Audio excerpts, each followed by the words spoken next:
From a movie-inspired crash to a plane crash that killed more than 250 people, these are the 10 most catastrophic accidents in history. Grab some popcorn because this is the Cinematography of Plane Crashes special. Starting with number 1, when a crash becomes a movie-inspired experience. I hope you enjoy the video. A quiet summer night over the Atlantic Ocean. A plane had just taken off.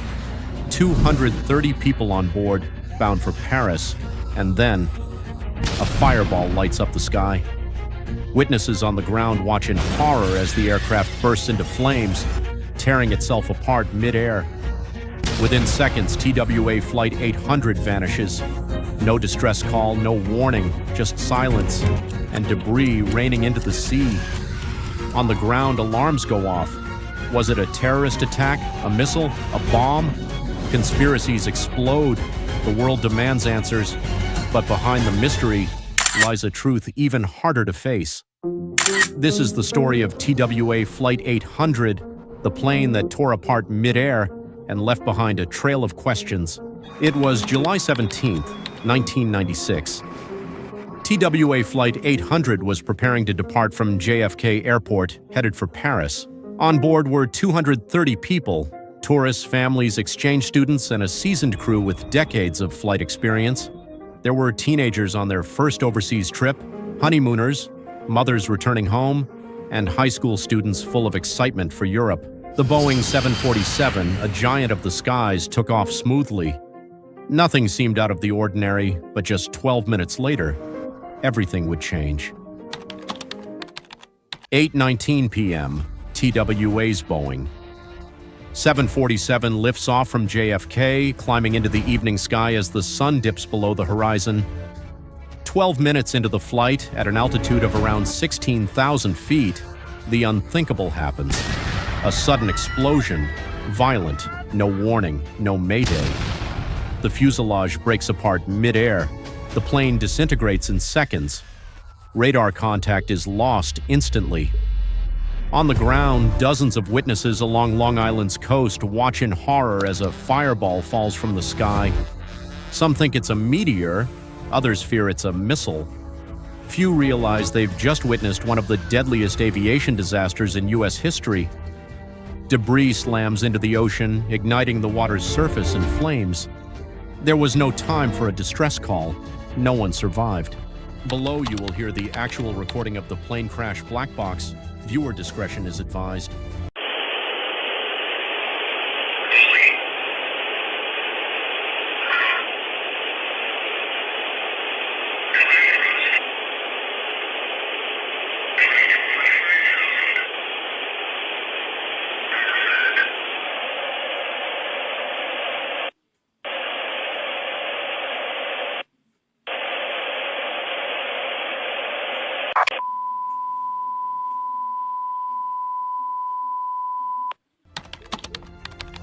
The first hours after the explosion were chaotic.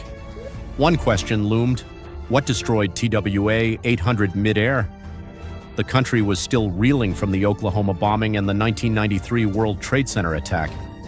Terrorism was on everyone's mind, and this time, it seemed to have struck the skies. Several witnesses claimed they saw a rising streak, like a missile heading toward the plane. Was it an outside attack, a failed military test, a government cover-up? Others suggested a bomb hidden in someone's luggage, a scenario like Lockerbie. Theories spread like wildfire. Media, experts, even politicians, each had their own version. But in all that noise, the real answer still lay beneath the Atlantic waves. The investigation was one of the most complex and expensive in aviation history. Over 18 months, 17,000 pieces recovered from the ocean floor. The remains of the aircraft were carefully reassembled in a hangar, a horrifying puzzle put back together piece by piece. And finally, the mystery was solved. It wasn't a missile. It wasn't a bomb. It wasn't terrorism. It was a spark. The nearly empty center fuel tank held highly flammable vapors. A short circuit in nearby wiring created a spark, which ignited those vapors. The explosion was so sudden, so powerful, the fuselage simply broke apart. The aircraft disintegrated before anyone had time to react. It was a technical failure, invisible, silent, but deadly. And though there was no conspiracy, no attack, the tragedy exposed serious flaws in aircraft design and maintenance. A lesson written in fire, one that would forever change aviation. 230 lives were lost in a matter of seconds. Fathers, daughters, grandparents, friends, faces forever etched into the memory of a grieving nation. The pain ran deep, but from that tragedy came changes that still save lives today. Following the accident, aircraft wiring systems were redesigned. Inerting systems were introduced to prevent similar fuel tank explosions. The aviation industry learned through heartbreak. And although investigators ruled out terrorism, conspiracy theories never completely disappeared. Years later, the crash even inspired the movie Final Destination, a reminder that sometimes fate strikes without warning. But beyond the myth lies the real story of 230 people who never made it home and who, unknowingly, helped ensure that thousands more would. Number 2. When a bad repair in Japan cost the lives of more than 520 people, this is their story. August 6, 1985. A commercial jet departs Tokyo headed for Osaka. A short trip, a domestic route, just another flight among hundreds. But just 12 minutes after takeoff, something happens. An explosion. The aircraft jolts. Screams replace silence in the cabin. The pilots look at their instruments and can't believe it. They've lost control of the plane. All 4 hydraulic systems have failed. The control surfaces don't respond. The plane is flying without a rudder, without ailerons, without elevators. In other words, it's flying without direction. What follows is a desperate struggle to keep the aircraft airborne. For 32 minutes, JAL 123 flew in giant loops, slowly descending toward its final crash site. 520 people were on board, only 4 survived. This is not just a tragedy, it is the deadliest single aircraft accident in aviation history. And it all began with a hidden error made 7 years before disaster struck. I present to you the worst accident in history, Japan Airlines Flight 123. It was an ordinary day in Tokyo, August 12, 1985. Japan Airlines Flight 123 was preparing for departure from Haneda Airport. Destination, Osaka, a short domestic flight of just 54 minutes. The kind of flight people take every day, for business, for family, for routine. On board were 509 passengers and 15 crew members, parents with children, executives, tourists, even a pop star. The aircraft was a Boeing 747 SR, a special short-range version of the iconic jumbo jet built for high-capacity domestic routes, large, reliable, imposing. In the cockpit, Captain Masami Takahama, First Officer Yutaka Sasaki, and Flight Engineer Hiroshi Fukuda. 3 men with over 12,000 combined flight hours. 3 professionals commanding one of the safest aircraft of its time. No one, absolutely no one, could have imagined what would happen just 12 minutes into the flight. Flight JAL 123 took off normally. 12 minutes in, it had reached 24,000 feet, cruising smoothly over a familiar route. Then, something broke. A muffled explosion rocked the aircraft. The fuselage shook violently. Cabin pressure dropped instantly. Oxygen masks fell. The pilots tried to stabilize the plane, but it wouldn't respond. The controls were dead. What no one knew was that this explosion wasn't caused by a bomb or by weather.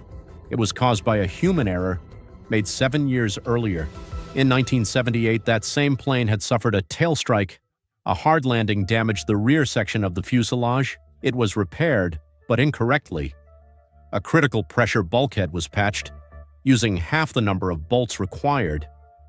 For 7 years, every time the aircraft reached cruising altitude, pressure weakened that joint little by little. Until on August 12, 1985, it gave out completely. The tail section, including the vertical stabilizer, tore off the aircraft, and with it, the 4 hydraulic systems were lost. Without hydraulics, a plane cannot turn, it cannot climb, it cannot descend properly, and without control, there is no safe way back to Earth. For 32 minutes, JAL Flight 123 stayed in the air without real control. The crew tried the impossible, flying the plane using only engine thrust. Meanwhile, the 747 circled the skies, slowly descending, with 524 souls on board. In the cabin, some prayed, others wrote farewell letters. Tragedy felt inevitable, but everyone fought to survive. Up next, you will hear a portion of the actual cockpit recording. Viewer discretion is advised. The following content may be distressing.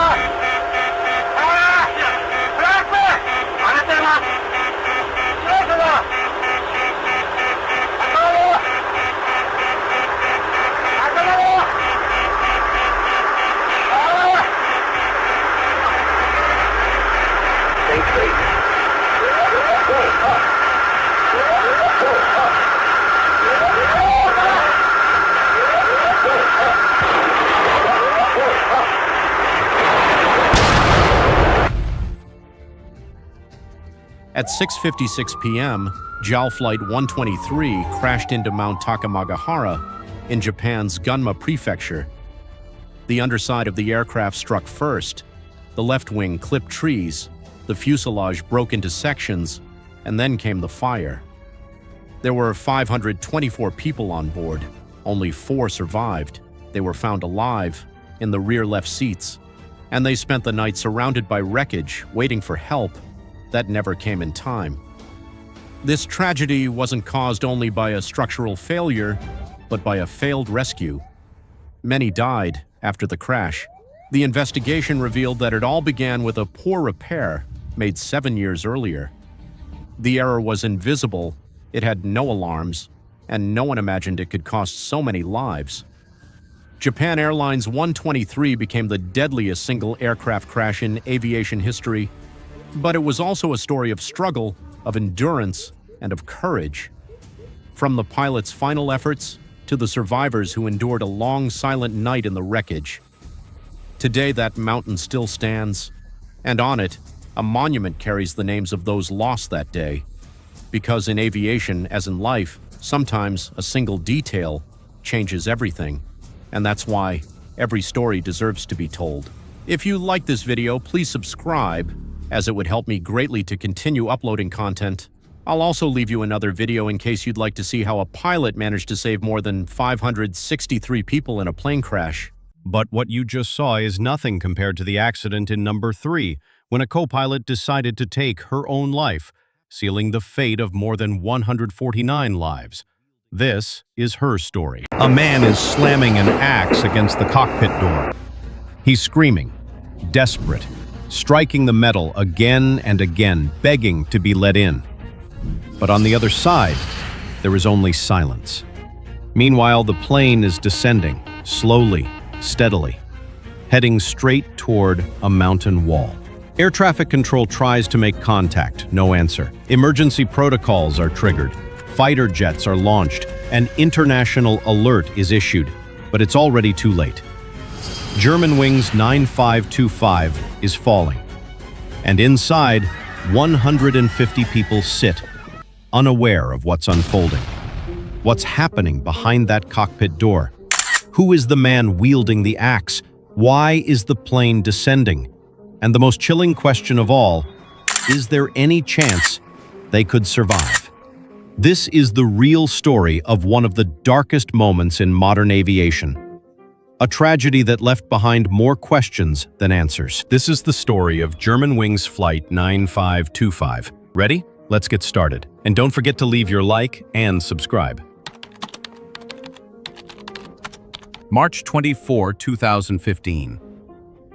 Germanwings Flight 9525 departs Barcelona en route to Dusseldorf. On board, 144 passengers and 6 crew members. Families, students, travelers, all unaware that in just 30 minutes, everything will change. In the cockpit, Captain Patrick Sondenheimer, seasoned, respected. And beside him, First Officer Andreas Lubitz, 27 years old, polite, quiet, a man who didn't stand out. To most, he was just another face in the crew. But behind that composed exterior, something far more dangerous was brewing. The flight progresses normally, until the captain steps out of the cockpit for a moment. And in that moment, the fate of Flight 9525 is sealed. The cockpit door is sealed, and the co-pilot is alone. Inside, Andreas Lubitz says nothing. He just breathes, stares ahead, and begins turning the altitude selector. The descent begins. Slow, steady, but aimed directly at the mountains of southern France. Outside, the captain pounds on the door, at first calmly, then desperately. But that door won't open. It's reinforced. And from inside, no one intends to unlock it. The cockpit becomes a cage, and the man holding the key has made his choice. Air traffic control tries to reach the aircraft. No reply. From the radar, a steady descent. Controlled, but mysterious. A technical failure? A depressurization? No one imagines this is happening by design. And that one man is in complete control. The plane isn't flying anymore, it's falling. But not out of control, not in chaos. It's a deliberate descent, calculated, precise. Air traffic controllers grow increasingly anxious. They call again and again, still no reply. The captain keeps trying. He pounds the door with his fists, then with a heavy object, tries to break it down. Inside, Lubitz shows no emotion. His breathing is steady. His hands never leave the controls. The passengers remain calm. There's no warning, no turbulence, just a gentle, steady descent, as if everything is normal. On the ground, an alert is issued. 2 French fighter jets scramble to intercept the flight. But time is running out. Altitude drops below 10,000 feet and continues falling. Ahead, the jagged peaks of the French Alps. Seconds remain. And still, no one can open that door. The aircraft is now below 6,000 feet. The captain keeps trying to force the door, but there's no time left. Inside the cockpit, Lubitz breathes calmly. No words, no panic. Just his hands on the controls. At 10:41 a.m., Germanwings Flight 9525 crashes into the French Alps at 700 kilometers per hour. Everyone on board dies instantly. What you're about to hear is a real fragment from the cockpit voice recorder. Listener discretion is advised.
In the days that followed, the world demanded answers.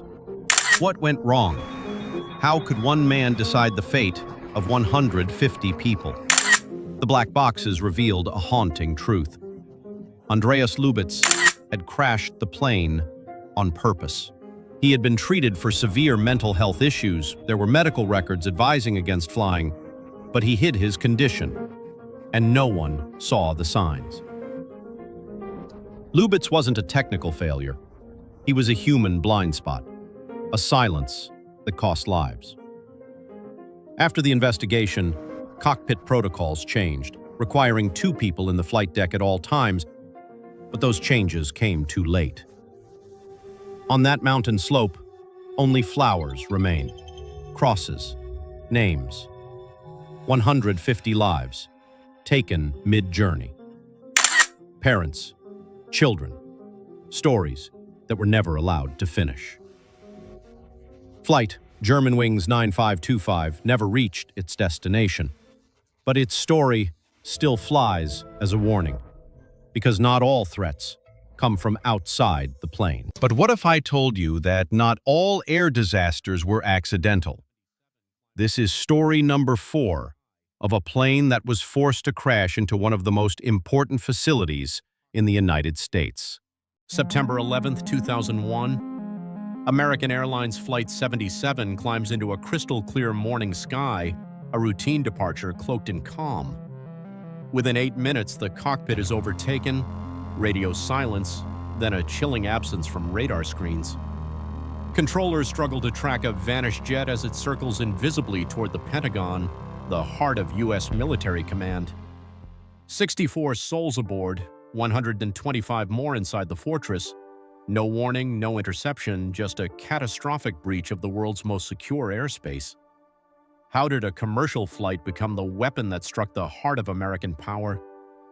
The answers unravel where Flight 77's trail disappears into a gap that changed history forever.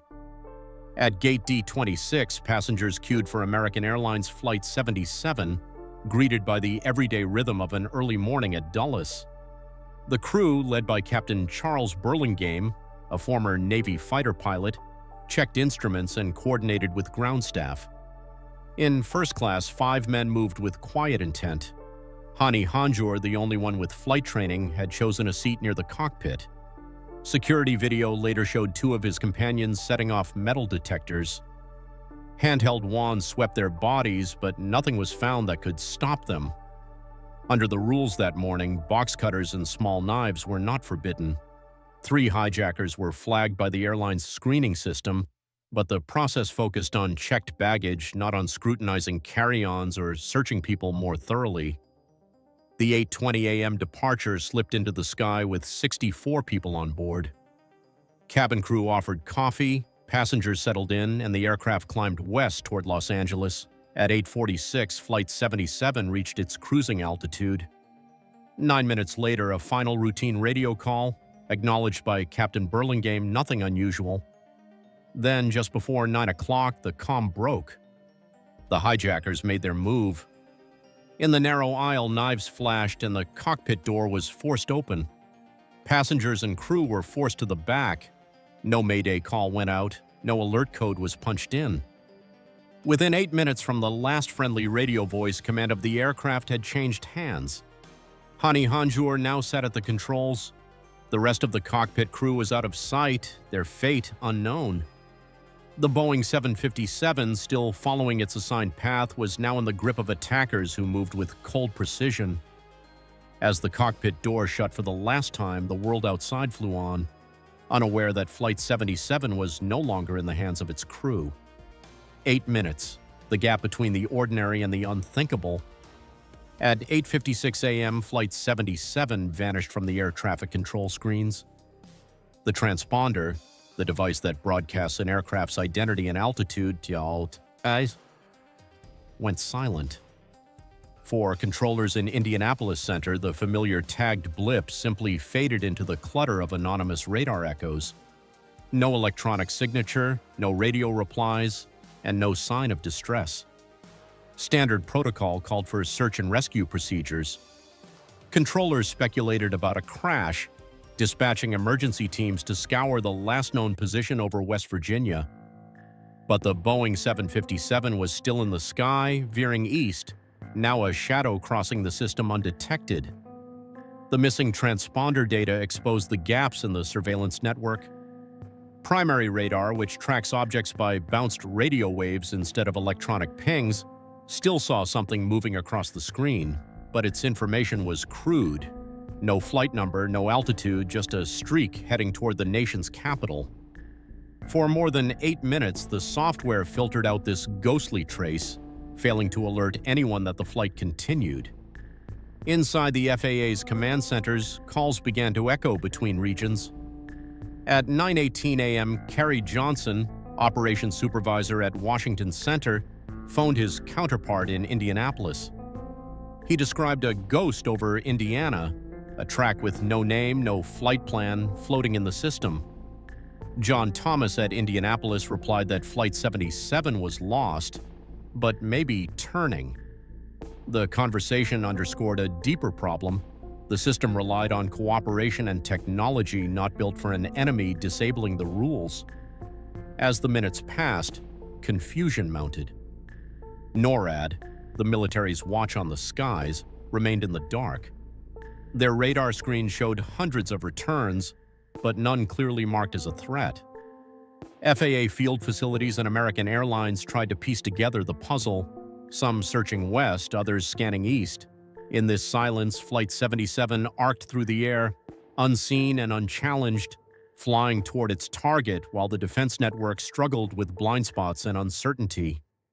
At 9:32 a.m., controllers at Dulles picked up an unidentified radar target hurtling east at extraordinary speed. The blip barreled toward the heart of Washington, closing fast.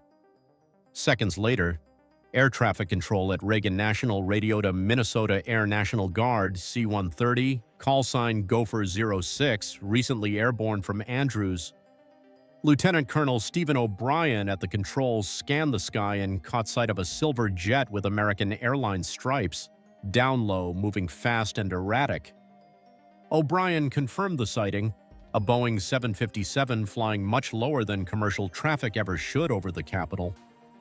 Flight 77 had dropped from the sky at more than 500 miles per hour. As it swept from the west, it clipped the tops of 5 highway light poles along Route 27, shearing metal as if it were nothing, scattering debris and sparks across lanes filled with rush-hour traffic. Cars screeched to a halt as drivers saw an airliner dive past, wingtips nearly brushing the ground. Less than 2 seconds later, the jet's landing gear retracted, the nose pitched slightly upward, and the right wing lifted just before impact. At 9:37 and 46 seconds a.m., the aircraft slammed into the Pentagon's western facade at the first-floor level. The force at 530 miles per hour compressed the plane into fragments, punching through 3 solid rings of the building. Jet fuel erupted into a fireball, roaring out from the point of impact, engulfing offices and corridors. The shockwave shattered windows far from the strike zone, sending waves of glass and concrete across workspaces densely packed with military and civilian staff. Overhead, O'Brien saw the plume of flame burst upward from the structure and radioed in, "Looks like that aircraft crashed into the Pentagon, sir. There was no warning, no interception." The only military aircraft anywhere close was the C-130, too high and too far behind to intervene, left to circle and report. On the ground, reinforced columns and blast-resistant windows, installed after earlier renovations, bought precious minutes before outer walls crumbled, but could not stop the devastation inside. For the first time in history, the U.S. military's nerve center had been struck by a commercial jet, and the nation's most secure building stood burning, its defense breached from the sky. The crash at the Pentagon claimed 184 lives. 64 people aboard American Airlines Flight 77 were killed instantly, 5 crew members, 58 passengers, and the 5 hijackers. Within the Pentagon, 125 military and civilian employees lost their lives at their desks, in conference rooms, or walking the corridors. Most had no warning. Among the passengers, Captain Charles Burlingame brought a unique history to his final flight. A graduate of the Naval Academy, he once flew F-4 Phantoms for the Navy and had worked in the Pentagon's own corridors during his years in uniform. After retiring from the reserves, he joined American Airlines. That morning, he signed on for a routine transcontinental run, not knowing he would be piloting a flight that would strike his former workplace. Barbara Olson, a lawyer and television commentator, was heading to Los Angeles to appear on a news program. When the hijackers took control, she managed to phone her husband, Ted Olson, the United States Solicitor General, from the rear of the plane.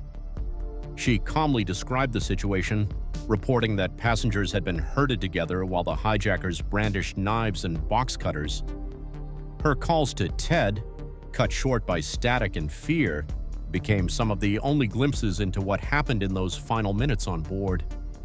3 school children and their teachers boarded Flight 77 for a National Geographic expedition, a field trip that promised adventure, not disaster. Dozens of other passengers were traveling for work, family, or routine business. Each person carried their own story, abruptly ended in the smoke and fire. Inside the Pentagon, the victims represented every branch of the military and included secretaries, accountants, and high-ranking officers. Many were just settling in for another workday. The halls that withstood so many wars now became a place of loss for families across the country.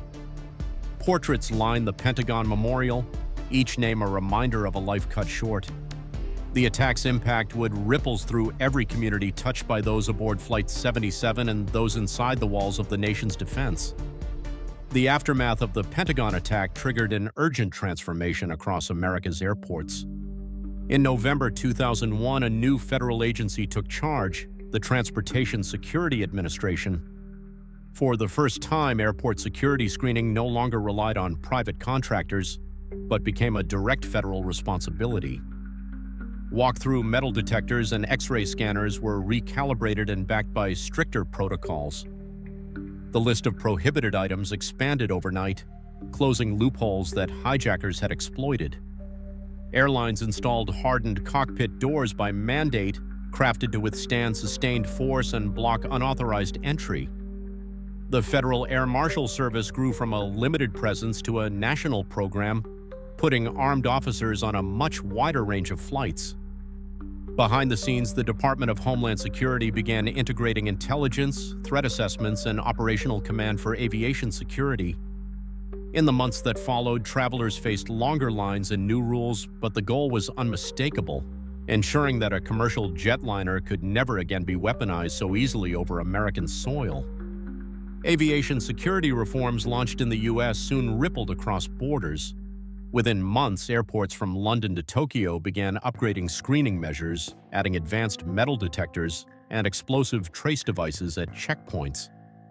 The International Civil Aviation Organization coordinated a wave of regulatory changes, urging nations to harden cockpit doors, tighten access control, and standardize no-fly and watchlist procedures.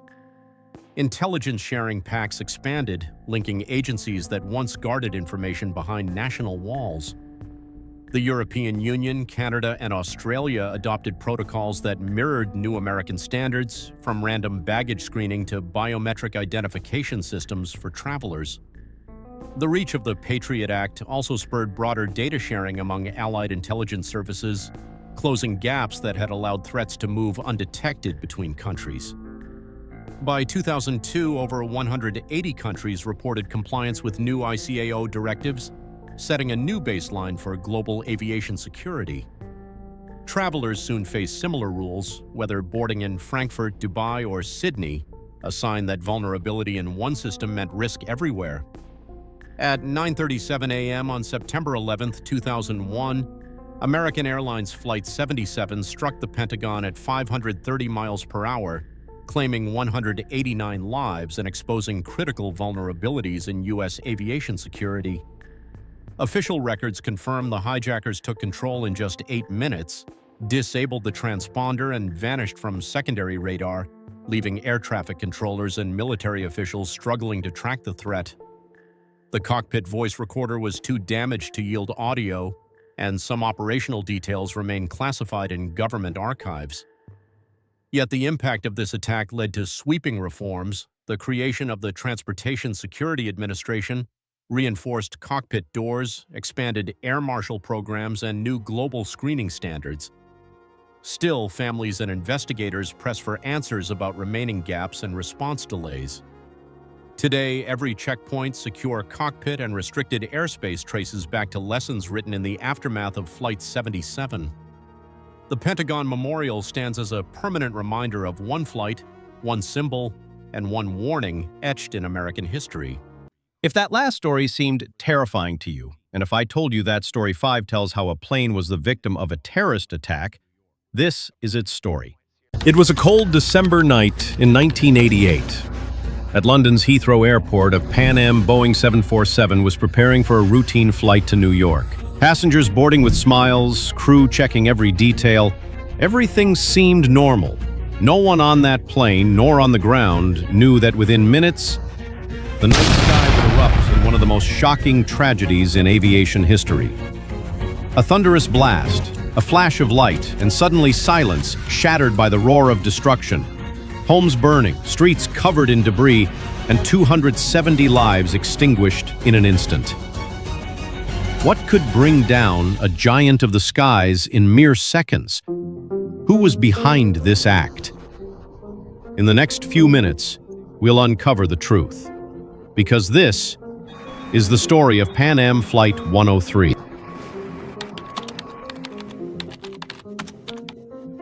Heathrow Airport, London. Pan Am Flight 103 is preparing for takeoff to New York. As passengers quietly settle into their seats and the crew makes final checks, in the cargo hold a suitcase unlike the rest is carefully placed. Inside, an explosive device set to detonate mid-flight. No one knows. No one imagines. But from this moment, the clock to disaster has already begun ticking. Pan Am Flight 103 cruises smoothly at over 30,000 feet, leaving England's lights behind as it heads across the Atlantic to New York. Approaching waypoint Sierra November. Roger that. Altitude steady. In the cockpit, the crew chats, checks instruments, and stays on course. Passengers relax. Some read, others sleep, others simply gaze out the window at the moonlit clouds.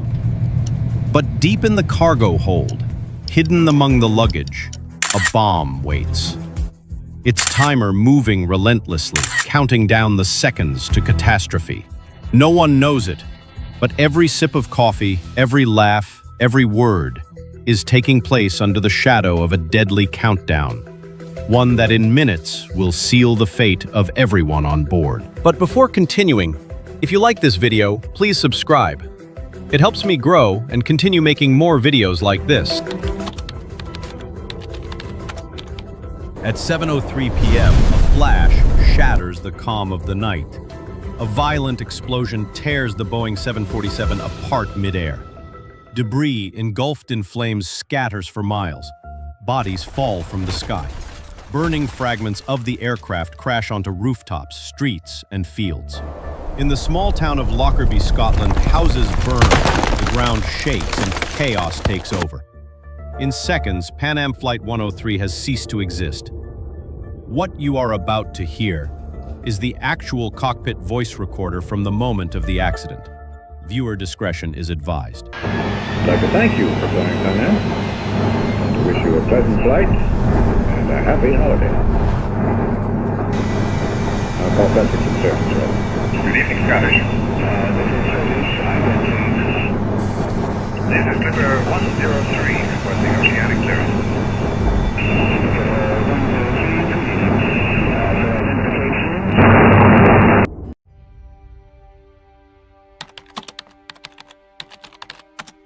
The roar of the explosion is gone. On the ground, the silence is broken only by distant sirens and cries. Lockerbie has become a battlefield against fire. Houses destroyed, streets covered in twisted metal, and bodies among the debris. Emergency crews work tirelessly, but the magnitude of the tragedy is indescribable. 270 lives lost, including passengers, crew, and townspeople. Amid the devastation, one question grows louder. Looks like no survivors. What could destroy an aircraft of this size in mid-air? The investigation is only beginning. And what they will uncover reveals an act of horror planned with precision. The investigation revealed the truth. The explosion was no accident. In the cargo hold, a bomb hidden inside a suitcase had destroyed Pan Am Flight 103 mid-flight. The device had been loaded into checked luggage during its connection at Frankfurt Airport, before arriving in London. After years of investigation and international pressure, authorities held Abdelbasit al-Megrahi, a Libyan intelligence agent responsible for the attack. The world was shocked. 270 lives taken in seconds by an act of terror calculated with surgical precision. Today, in Lockerbie, a memorial stands in honor of every victim, and of a flight forever remembered as one of the darkest chapters in aviation history. Now, we go with a more recent accident from the heart of India, how a flight in less than a minute turned into a nightmare. What you are seeing are the last moments before the crash of Air India 171 in Ahmedabad, while the pilots ask for help to avoid an inevitable accident.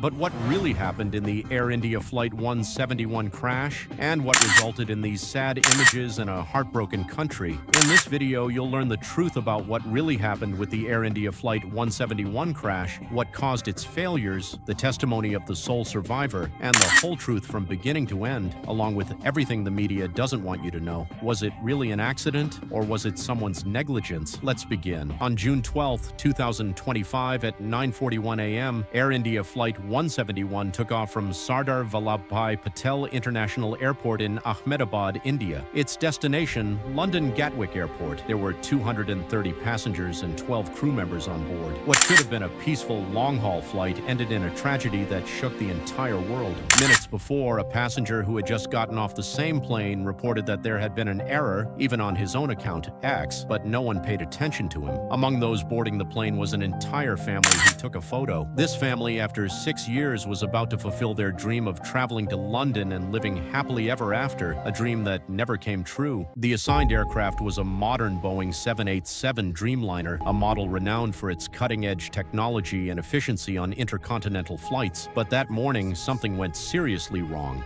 The first few minutes seemed normal. The flight took off without any apparent setbacks. However, shortly after taking off, the plane began behaving strangely. The control tower recorded that it had barely reached an altitude of 625 feet, or just under 200 meters. For an aircraft of this type, that's barely the beginning of the climb. Suddenly, the aircraft began to lose altitude. The crew issued a distress call. Mayday, no engine power. This indicated that the plane was not generating thrust, or thrust, the force that propels the aircraft forward and allows it to gain speed and altitude. Just 9 minutes after takeoff, Flight A, I-171, crashed in the residential area of Magani Nagar, hitting a student hostel. The explosion was brutal. An estimated 241 people lost their lives, including at least 5 students on the ground. Only 1 person survived. The full video of the accident in its last seconds was this.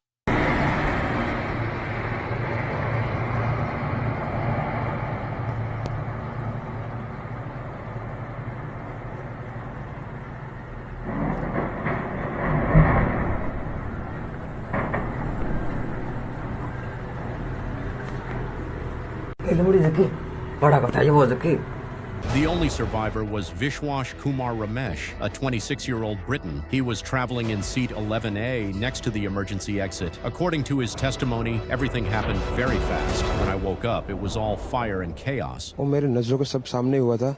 मेरे खुद को भी believe नहीं होता कि मैं कैसे उसमें से जिंदा बाहर निकला. क्योंकि थोड़ा टाइम लिए कि तो मेरे को लगा था कि मैं भी मरने वाला हूँ. But what really happened? But before continuing, if you enjoyed learning this information, please don't forget to subscribe. It would help me a lot, and it's free. The preliminary investigation revealed several critical errors. The plane took off with the landing gear extended and the flaps retracted. Flaps are surfaces located on the wings that extend to generate more lift at low speeds. If they are retracted during takeoff, the plane needs more speed to stay in the air. This caused the plane to experience significant air resistance or drag and was unable to properly gain altitude. Added to this was the apparent loss of engine thrust, which some experts believe could have been due to a mechanical failure, bird ingestion, or fuel contamination. The black boxes have already been recovered and are being analyzed by India's Air Accident Investigation Authority, along with experts from Boeing, the FAA, and British authorities. Although the final report is still being developed, everything points to a dangerous combination of human error and technical failures. A small oversight in the takeoff configuration can be fatal. Today, Vishwash Kumar lives with the scars of that day and with the weight of having been the only one to survive. His story reminds us that every flight holds hundreds of stories and that aviation, no matter how safe, always faces risks. If you enjoyed this content, subscribe to the channel and activate the bell so you don't miss any air cases. See you next time. We return to the United States. When a plane is about to reach its destination, one of its turbines fails and the pilot is forced to make an impossible landing. This is Story 7. A crippled DC-10 struggles to stay in the air. No hydraulic controls, no way to turn like a normal plane. On board, 296 souls depend on something that has never been tried before in aviation history. Below, at Sioux City Airport, dozens of emergency vehicles await a landing that could end in total catastrophe. Roger, sir. That's a closed runway. That'll work, sir. We're getting the equipment off the runway, and they'll line up for that one. How long is it? 6,600 feet, 6,600, and the equipment's coming off. Isolate this.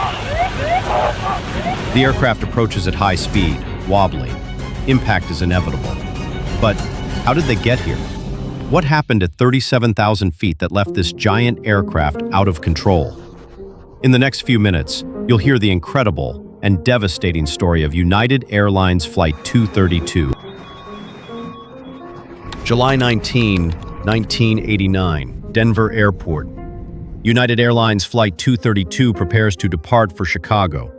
On board are 296 people, families, business travelers, children, all confident this will be a routine flight. None of them could imagine that within an hour, this plane would be written into history. The DC-10 lifts off normally, climbing into a perfect blue sky. The engines roar, passengers settle in, some read, some chat. But something unseen is traveling with them, a hidden defect in the tail engine, silently deteriorating for years. What no one knows is that this flaw will seal the fate of everyone on board. At 15:16 p.m., while cruising at 37,000 feet, the unthinkable happens. Engine number 2, mounted on the tail of the DC-10, explodes catastrophically. Shards of metal rip through the aircraft like invisible blades. The worst part isn't losing the engine, it's what comes with it. The debris severs all 3 hydraulic lines that move the wings and tail. In seconds, the aircraft is left with no flight controls. In the cockpit, the pilots pull on the yokes, but nothing responds. This giant of over 160 tons is now without rudder, without ailerons, without stabilizers. In the entire history of aviation, no aircraft in this condition had ever landed successfully. But before continuing with this story, if you like it, please subscribe. It would help me a lot to continue growing. Now, let's continue. In the cockpit, confusion reigns. The controls are dead. The massive aircraft simply won't respond. But Captain Al Haynes and his crew refuse to give up. They discover something incredible. By increasing power on one engine and reducing it on the other, the plane turns slightly. It isn't graceful, it isn't precise, but it's all they've got. Using only the engines, they manage to keep the aircraft in a fragile balance, but every maneuver is violent. The DC-10 lurches, climbs, and dives like a wounded bird struggling to stay aloft. On board, passengers feel the chaos. Some pray, others write farewell notes. The flight attendants, bravely, prepare for an emergency landing they know might be their last. And with every passing minute, the aircraft draws closer to its only hope, Sioux City. The DC-10 approaches Sioux City. There's no margin for error, no second chances. It's all or nothing. From the control tower, they watch in horror as the plane descends, wobbling, dangerously tilted to one side. The pilots do the impossible, using only the engines to line up with the runway. On board, the tension is unbearable. Passengers squeeze hands. Some cry silently. Captain Haynes gives the final instruction: brace for impact. The aircraft slams into the runway, but instantly the right wing collapses. The DC-10 careens violently, skidding out of control before erupting in a fireball. Wreckage scatters across the nearby fields. Emergency crews rush toward the scene. Amid smoke, fire, and screams, the desperate search for survivors begin. What you are about to hear is a recording and the actual video of the accident. Discretion is advised. Roger, sir. That's a closed runway. That'll work, sir. We're getting the equipment off the runway, and they'll line up for that one. How long is it? 6,600 feet, 6,600, and the equipment's coming off. Isolate this.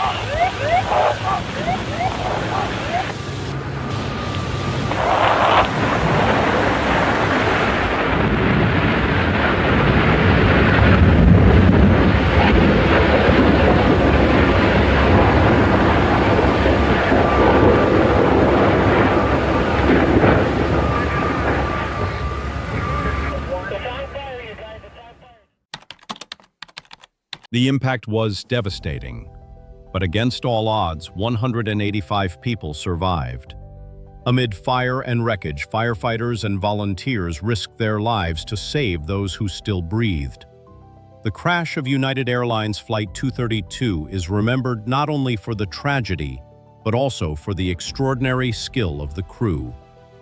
Captain Al Haynes and his co-pilots turned the impossible into a chance for survival. The investigation revealed that a hidden engine flaw had destroyed all hydraulic systems, something never anticipated in aviation. From then on, the industry learned that even the unthinkable must be prepared for. For the survivors, that day marked a turning point. For the world, it was a reminder that even in the face of disaster, courage and humanity can bring a glimmer of hope. Because this is not just the story of an air crash, it's the story of a fight against the impossible. If that story froze your heart, wait until you hear story 8. When a plane arriving at its destination ends up landing in the worst way, this is its story.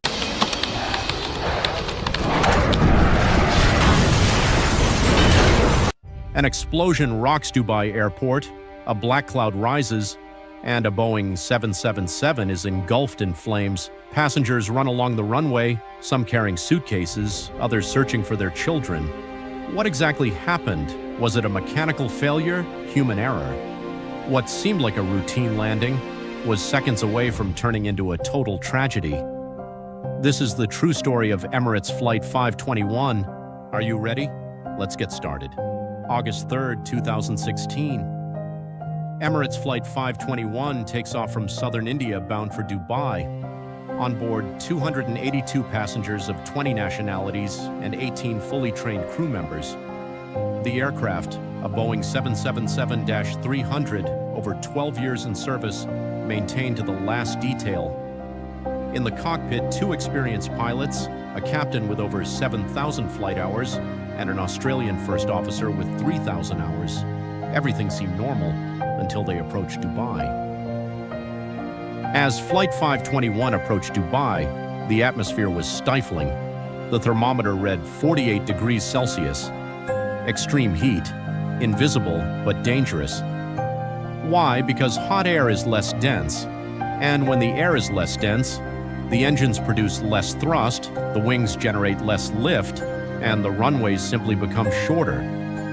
At that moment, the Boeing 777 needed more runway, more power, and more margin for error. But it wouldn't have it. From the tower, a new risk was already being warned: wind shear. Unpredictable gusts of air can push or slow an aircraft at the most critical moment, landing. Despite everything, the flight was cleared to land on runway 12, and so began a chain of seconds that would change the history of Emirates Flight 521 forever. 2:37 p.m. Dubai time, Emirates Flight. 521 lines up with runway 12. The plane is approaching at over 300 kilometers per hour.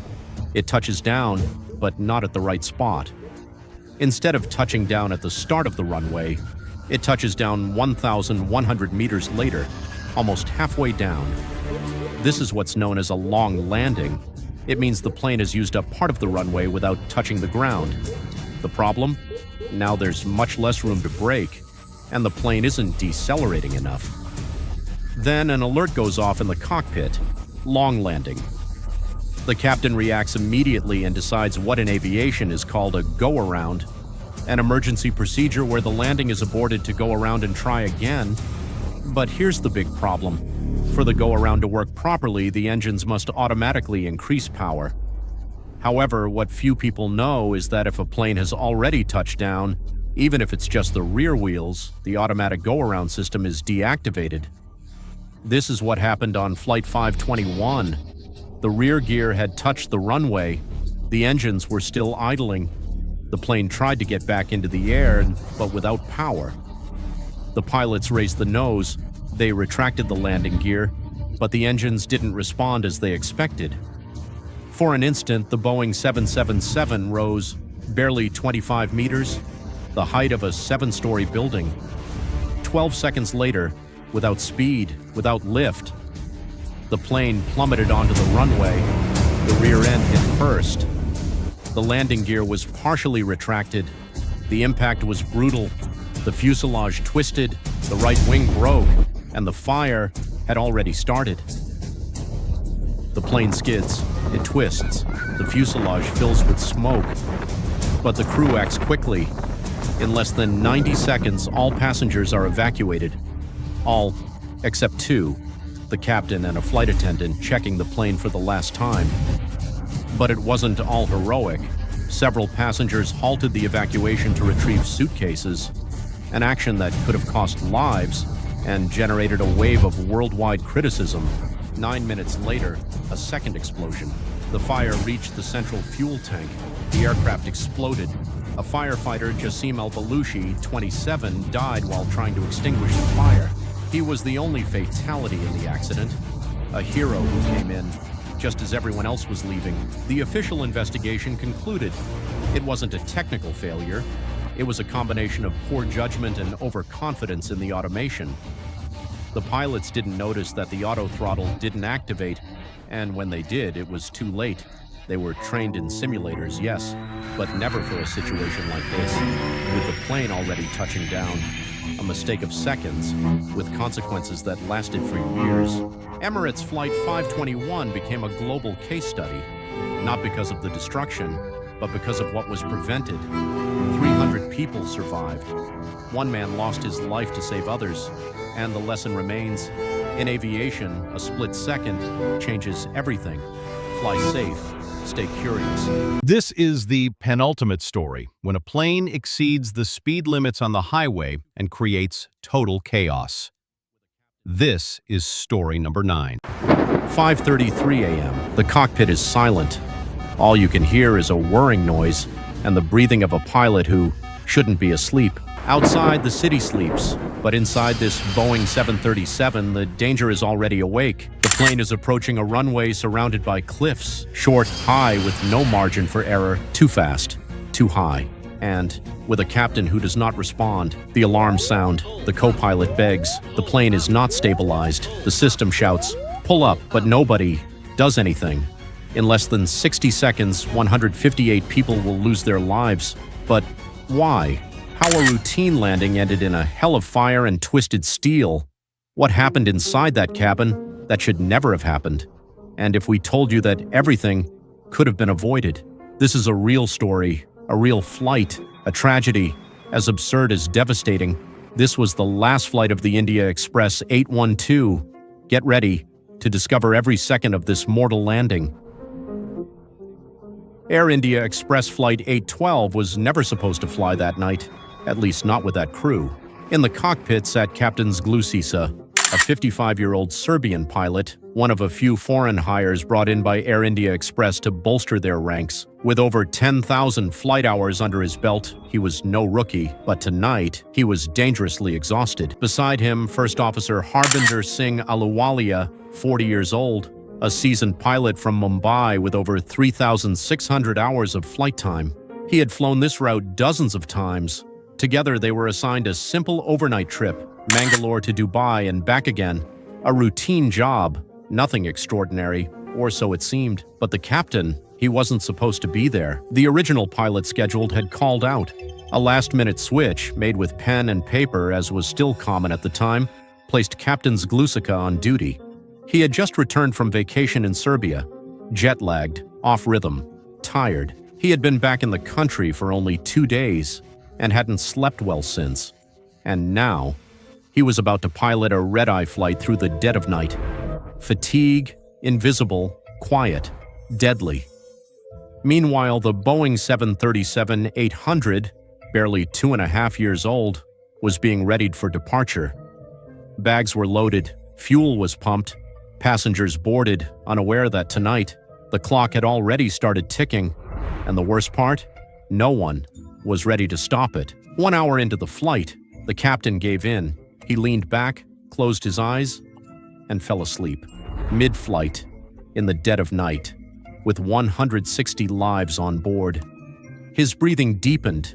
The only sound inside the cockpit was snoring. The first officer, now alone, had to do it all: fly the plane, talk to ATC, prepare for descent, entirely solo. Fatigue had taken over, quietly, invisibly, and no one stopped it. Why? Because no medical check was done that night, no real supervision, just a piece of paper signed, fit to fly. And as the aircraft sliced through the darkness, fate had already begun to take shape. Mangalore Airport is not like the others. Its runway sits on a hilltop, narrow, short, with a cliff at the end.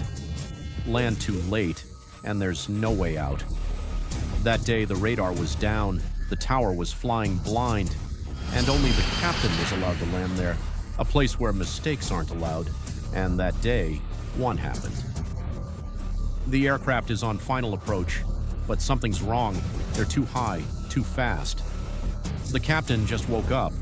No time for a briefing, no coordination. Instead of going around, they continue. They capture a false glide path, 3 times steeper than normal, and still, they descend. They're seconds from the runway and meters from disaster. The aircraft finally touches down, but far too late.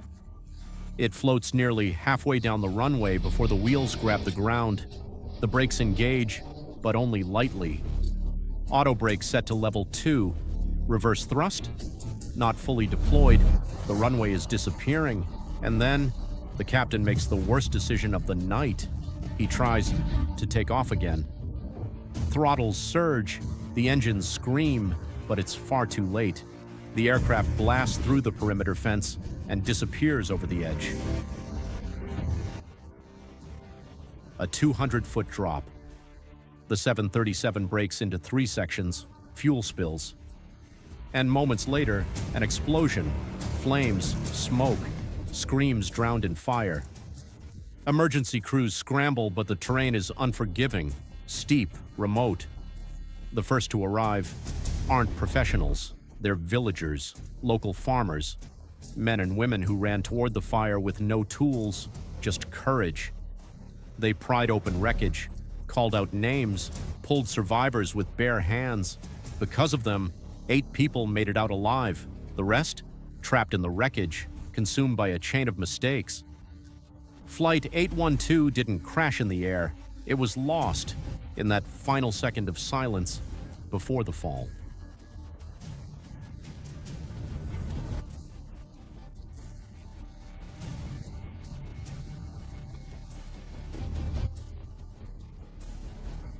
The investigation began immediately. The crash had been devastating. The questions, unavoidable. Why didn't the plane stop? Why didn't they go around? How was a sleep-deprived captain allowed to fly that night? India's Directorate General of Civil Aviation analyzed the black boxes, cockpit audio, and every second of flight data. What they found was chilling. The captain never conducted an approach briefing. He slept through much of the flight, and once awake, made a series of poor decisions alone. At the most critical moment when he should have aborted, he continued. The technical term, plan continuation bias, the refusal to deviate from a plan even when everything is going wrong. Worse, when he tried to go around, it was already too late. Reverse thrust had been deployed. That move, forbidden by procedure, sealed their fate. The final report was clear. Human error was the root cause, worsened by severe fatigue. But the blame wasn't his alone. The airline lacked medical oversight. The airport had no working radar. Procedures were vague. No one protected the passengers. Flight 812 didn't crash because of one mistake. It crashed because an entire system failed, and the cost was 158 lives. Flight 812 was meant to be just another return home, just another landing, but it became one of India's worst aviation tragedies. Not because of a storm, not because of mechanical failure, but because of fatigue, mistakes, and silence when it mattered most. Today, what remains is a painful reminder. In aviation, there is no room for complacency. Every decision matters. Every second counts. Sometimes, there's no second chance. In memory of the 158 lives lost. This is the last story. What happens when you just begin your flight and the plane loses its turbine? This is story number 10. If you've made it this far, thanks for everything. And don't forget to subscribe. A deafening roar shatters the air. In broad daylight, an American Airlines DC-10 loses its left engine during climb-out. The massive metal cylinder tears away from the wing, ripping cables, hydraulic lines, and any hope for a safe flight. In the control tower, controllers watch in horror as the aircraft banks dangerously, its left wing seemingly dragging it down. Mayday, Mayday, Flight 305, we have an engine failure, requesting emergency landing. In the cockpit, the captain and crew fight against a machine that no longer responds. But how did a flight, departing with 271 souls in perfect weather, reach this moment of absolute chaos? In the next few minutes, you'll hear the full story of American Airlines 191, the deadliest aviation accident on U.S. soil.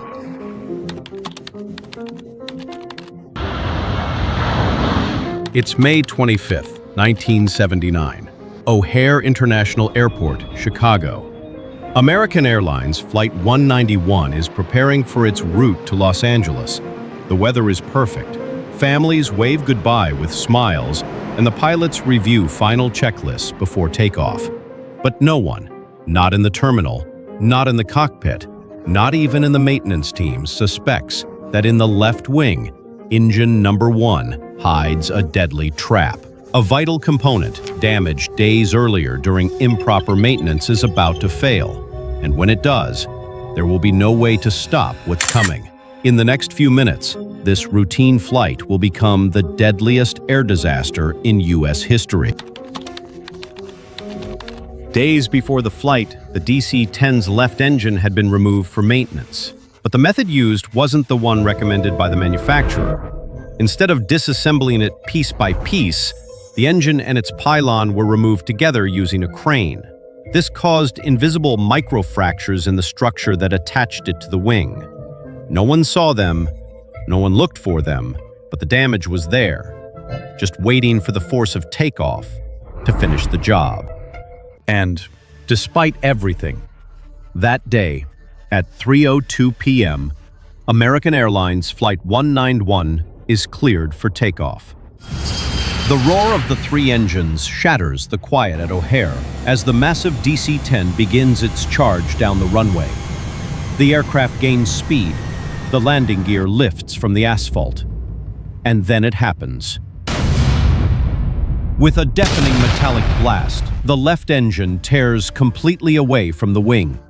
The violent separation also rips away critical hydraulic and electrical lines, stripping control from the left wing. From the tower, Controllers watch as the plane banks dangerously. In the cockpit, the captain fights to correct, but the DC-10 has already lost its deadly balance. In just 31 seconds after losing the engine, Flight 191's fate is sealed. At over 270 knots, the plane slams into an open field, barely 1.5 miles from the runway. The explosion is immediate. A fireball engulfs everything in its path. 273 lives are lost in what would become the deadliest air disaster in U.S. history. What you are about to hear is an actual recording of the black box at the time of the accident. Viewer discretion is advised.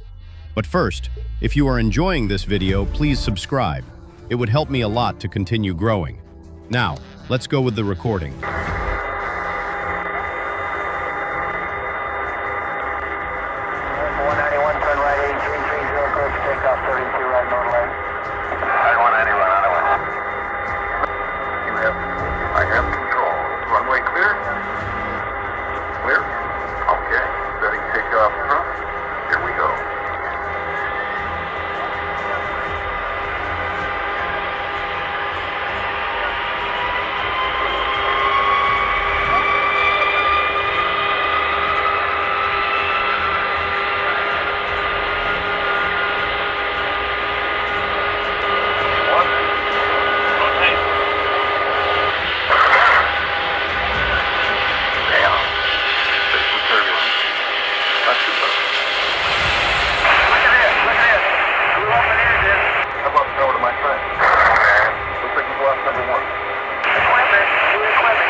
In a matter of seconds, American Airlines Flight 191 ceased to exist. The investigation revealed that the cause was a structural failure caused by an improper maintenance method that had damaged the engine's pylon. The tragedy led to immediate changes in maintenance procedures and stricter inspections across the industry. But for the 273 families who lost loved ones, no technical improvement could ever fill the void. Today, a small memorial near O'Hare Airport honors those who departed on that sunny day, reminding us that in aviation, even the smallest error can have irreversible consequences.